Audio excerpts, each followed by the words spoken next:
बहुत समय पहले की बात है। एक घने जंगल में एक रहस्यमयी गुफा थी। उस गुफा के बारे में कई कहानियां प्रचलित थीं। कुछ कहते थे कि वहां खजाना छिपा है, तो कुछ कहते थे कि वहां एक भयानक राक्षस रहता है।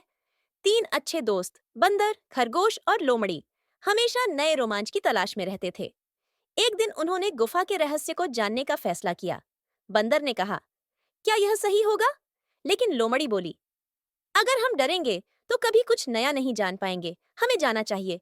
गुफा अंदर से और भी डरावनी थी, लेकिन तीनों दोस्त हिम्मत करके आगे बढ़ते रहे। अचानक गुफा में अजीब आवाजें आने लगीं। तीनों दोस्त डर गए। क्या यह कोई राक्षस था या कुछ और? लोमड़ी सबसे चालाक थी। उसने मशाल उठाई और गुफा के रहस्य को जानने के लिए आगे बढ़ी। दरवाजे के पीछे न तो कोई राक्षस था और न ही कोई जादू। वहां एक बूढ़ा कछुआ था, जो वर्षों से इन किताबों की रक्षा कर रहा था। कछुए ने कहा, यह कोई डरावनी जगह नहीं, बल्कि ज्ञान का खजाना है। जो भी यहाँ आता है, उसे मैं जीवन के सबसे बड़े सबक सिखाता हूँ, डर को जीतने की ताकत। तीनों दोस्त समझ गए कि सच्चा खजाना सोना चांदी नहीं, बल्कि ज्ञान और हिम्मत है। उन्होंने जंगल के बाकी जानवरों को भी यही सिखाया। बच्चों, इस कहानी से हमें सीख मिलती है कि हमें अपने डर का सामना करना चाहिए। कभी कभी डर के पीछे ही सबसे बड़ा खजाना छिपा होता है।